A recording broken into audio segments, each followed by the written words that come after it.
嘿，大家好，我是海丽，欢迎来到我的频道。2021年7月4号，今天是我们11天安省自驾游的第2天，日程是 Flower Pot Island 花瓶岛一日游。花瓶岛位于 Lake Huron 休伦湖中，是来到布鲁斯半岛必去的景点之一。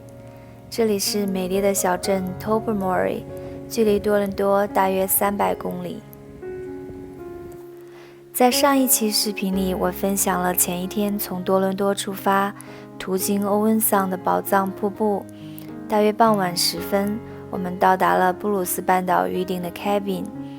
本来是准备订 camping site， 但是 Tobermory 附近的营地都爆满了，这是唯一 available 的地点。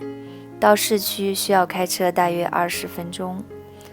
住 camping 的经历也很有趣。一个大的操场，草地上有4到5个小茅屋，里面有2个简易沙发，撑开后可以当做一个双人床。没有水电，蚊子很多，屋顶上有一堆堆的蚂蚁。公园里有一个公共的卫生间和淋浴，走路需要10分钟。这个site还有许多的 camping 露营地，大部分都是年轻的学生，大声唱着麦当娜的 I'm Crazy for You。Party 声音很吵，但是丝毫没有影响到疲倦的我们。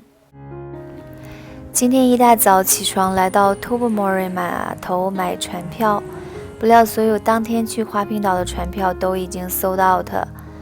正当我们无可奈何穷途末路的时候，同行的队友忽然发现路边一个不同公司 Bruce Anchor 的售票点还有一些当天的船票，而且时间 perfect， 真的是太给力了，更加验证了那句话，一个人能走多远，关键是看他与谁同行。手里握着船票的感觉一下子轻松许多，跟着排队的步伐，我们近距离地接触到了休伦湖。湖水的清澈令人惊叹，清风吹拂，波涛拍岸，真是大自然的恩赐。面朝大湖的时候，心情总是最开阔的时候。远处的灯塔亭亭屹立，慢生活连排队等待都这么心情舒畅。我们乘坐的是一条黄色的小型游轮，大约30分钟开到岛上。船上有供游客观赏湖底风光的透明玻璃地板，所以叫做 Glass Bottom， 其实也看不到很深的湖底。花瓶岛号称是休伦湖上的一颗翡翠，感觉所有的视野都可以用翠绿来描述。游轮带我们驶进一片翠绿的世外桃源，翠绿的山，翠绿的水和生机勃勃的岩石岛屿。登岛后，我们有4个小时的自由活动时间，选择了一条最 popular 的 Loop Trail 环岛步道，大约 2.6 公里。沿着路线徒步几分钟就可以来到鹅卵石湖边，看到大小花瓶。与其说是花瓶，亲眼目睹后更觉得像花盆。岛上原有3个花盆瓶，1903年倒下一个。这些海堆岩石 Sea Stacks 是由波浪冲击石灰岩裂缝形成的，历经数万年风雨湖水侵蚀，形成了今天类似花盆形状的岩石柱。在这里，无论是从东南西北换哪个角度拍摄，都是美轮美奂，令人屏住呼吸的美。古老美丽的孤岛，赤脚踩在礁石上，踏着清澈见底的清凉湖水，听着海浪敲打岩石的声音，感觉到了仙境。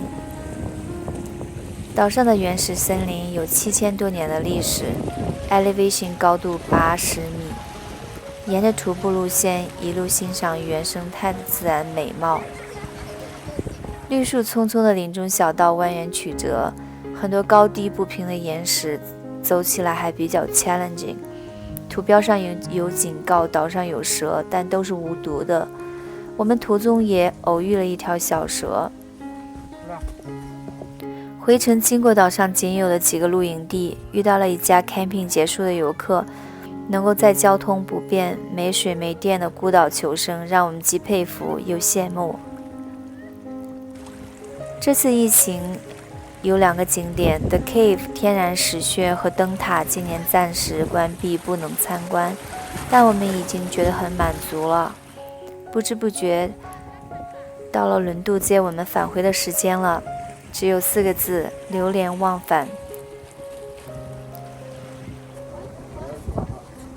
带着收获满满的大脑与心境，又一次享受了湖水的清爽。好了，今天的分享就到这里，在下一期视频里，我会分享一下我们乘坐安省最大的轮渡开七芒 Ferry 七七蒙渡轮驶向世界上最大的淡水岛 Manitoulin Island。 汽车上轮渡，千万不要错过哦！还没有订阅的小伙伴帮忙订阅，第一时间得到更新。谢谢你的观看，我们下一期视频见。